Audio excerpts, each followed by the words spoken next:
Listen to a conversation between a student and an employee in the university bookstore.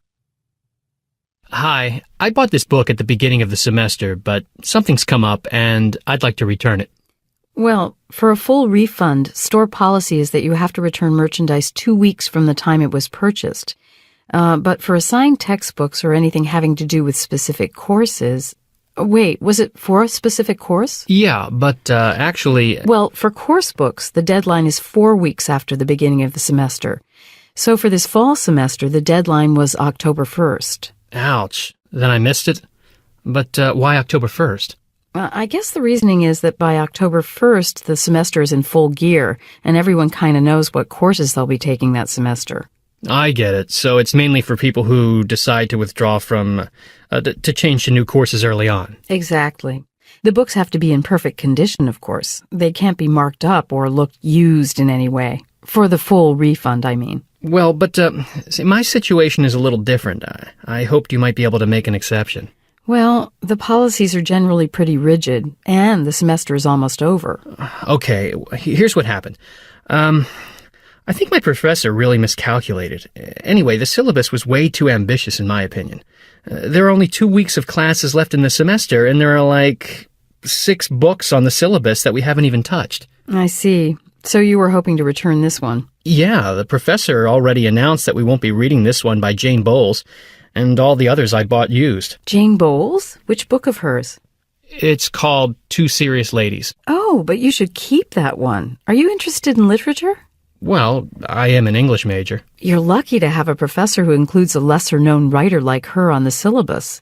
You know, not the usual authors we've all read. So you really think I do, and especially if you're into literature. Well, this I wasn't expecting. I mean, wow. I hope you don't think I'm being too pushy. If you prefer, you can return the book and arrange for a store credit. You don't qualify for a refund. Policy is policy, after all. But you can make an exchange, and you can use the credit for your books for next semester. The credit carries over from one semester to the next. Well, that's good to know, but now I'm really intrigued. I guess that just because we ran out of time to read this book in class doesn't mean that I can't read it on my own time. You know, I think I'll give it a try. What does the man mean when he says this? Well, this I wasn't expecting. I mean, wow. Listen to part of a lecture in an ecology class. So, we've been talking about nutrients, the elements in the environment that are essential for living organisms to develop, live a healthy life, and reproduce. Some nutrients are quite scarce. There just isn't much of them in the environment. But fortunately, they get recycled. When nutrients are used over and over in the environment, we call that a nutrient cycle. Because of the importance of nutrients and their scarcity, nutrient recycling is one of the most significant ecosystem processes that we'll cover in this course. The 3 most important nutrient cycles are the nitrogen cycle, the carbon cycle, and the one we're going to talk about today, the phosphorus cycle. So, the phosphorus cycle has been studied a lot by ecologists because, like I said, phosphorus is an important nutrient, and it's not so abundant. The largest quantities are found in rocks and at the bottom of the ocean. How does phosphorus get there? Well, let's start with the phosphorus in rocks. The rocks get broken down into smaller and smaller particles as they're weathered. They're weathered slowly by rain and wind over long periods of time. Phosphorus is slowly released as the rocks are broken down, and it gets spread around into the soil. Once it's in the soil, plants absorb it through their roots. So that's the reason people mine rocks that contain a lot of phosphorus? To help with agriculture? Uh-huh. They mine the rock, artificially break it down, and put the phosphorus into agricultural fertilizers. So humans can play a role in the first part of the phosphorus cycle, the breaking down of rocks and the spreading of phosphorus into the soil, by speeding up the rate at which this natural process occurs, you see? Now, after the phosphorus is in the soil, plants grow. They use phosphorus from the soil to grow. And when they die, they decompose.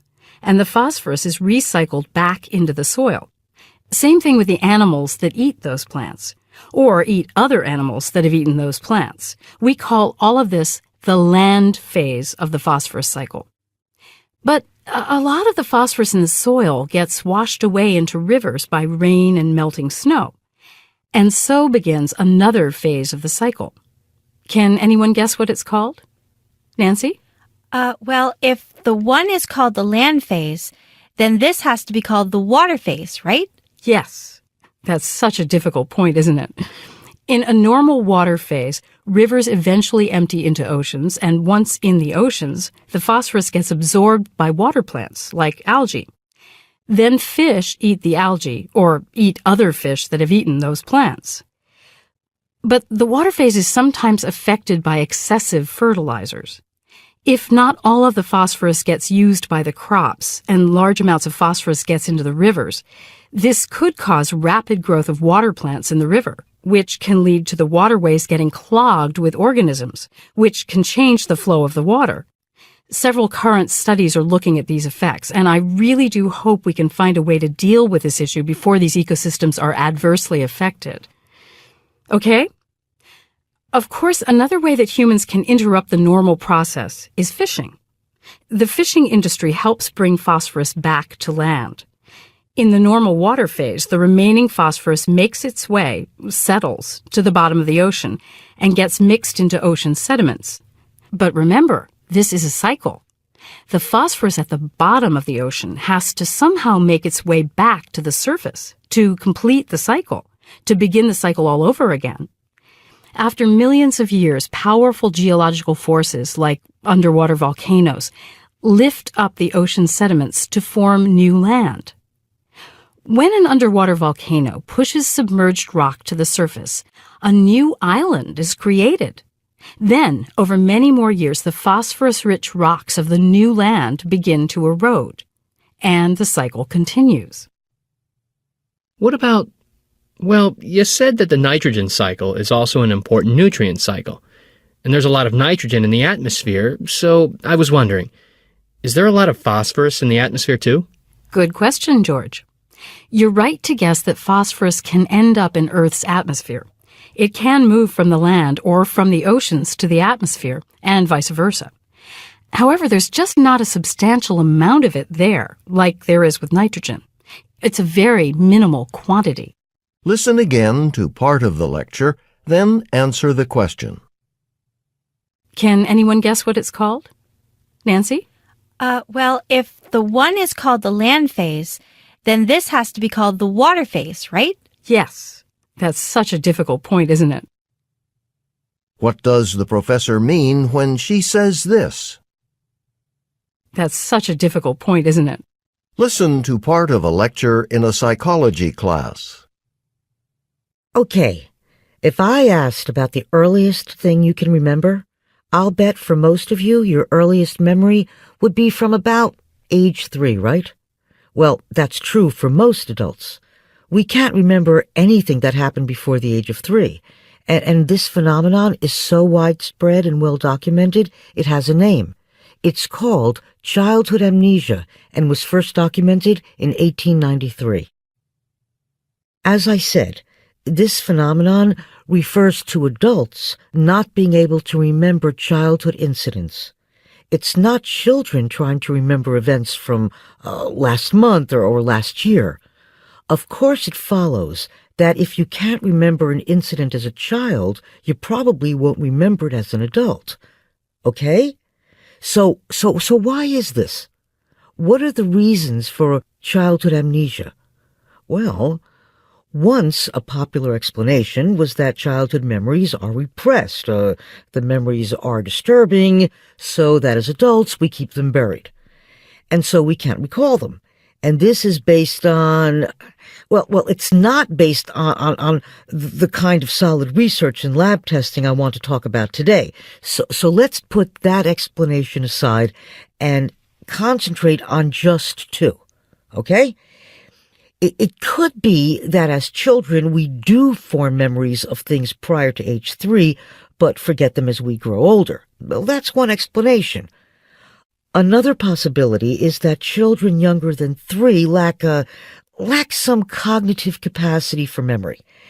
And that idea, that children are unable to form memories, that's been the dominant belief in psychology for the past 100 years. And this idea is very much tied to two things: the theories of Jean Piaget and also to language development in children. So, Piaget's theory of cognitive development. Piaget suggested that because they don't have language, children younger than 18 to 24 months live in the here and now. That is, they lack the means to symbolically represent objects and events that are not physically present. Everybody get that? Piaget proposed that young children don't have a way to represent things that aren't right in front of them. That's what language does, right? Words represent things, ideas. Once language starts to develop from about age 2, they do have a system for symbolic representation and can talk about things which aren't in their immediate environment, including the past. Of course, he didn't claim that infants don't have any sort of memory. It's acknowledged that they can recognize some stimuli, like faces.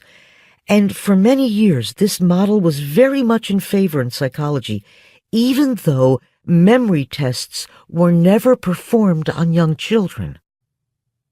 Well, finally, in the 1980s, a study was done, and this study showed that very young children under the age of 2 do have the capacity for recall. Now, if the children can't talk, how was recall tested? Well, that's a good question, since the capacity for recall has always been linked with the ability to talk. So the researchers set up an experiment using imitation-based tasks. Adults used props, toys or other objects, to demonstrate an action that had 2 steps. The children were asked to imitate the steps immediately, and then again after delays of 1 or more months. And even after a delay, the children could recall or replicate the action, the objects used, the steps involved, and the order of the steps. Even children as young as 9 months. Now, tests showed that there was a faster rate of forgetting among the youngest children, but most importantly, it showed that the development of recall did not depend on language development. And that was an important finding. I guess I should add that the findings don't say that there was no connection between the development of language and memory. There's some evidence that being able to talk about an event does lead to having a stronger memory of that event, but that doesn't seem to be the real issue here. So back to our question about the cause of childhood amnesia. Well, there is something called the rate of forgetting, and childhood amnesia may reflect a high rate of forgetting. In other words, children under the age of 3 do form memories, and do so without language. But they forget the memories at a fast rate, probably faster than adults do. Researchers have set a standard, sort of an expected rate of forgetting, but that expected rate was set based on tests done on adults. So what is the rate of forgetting for children under the age of 3? We expect it to be high, but the tests to prove this really haven't been done yet.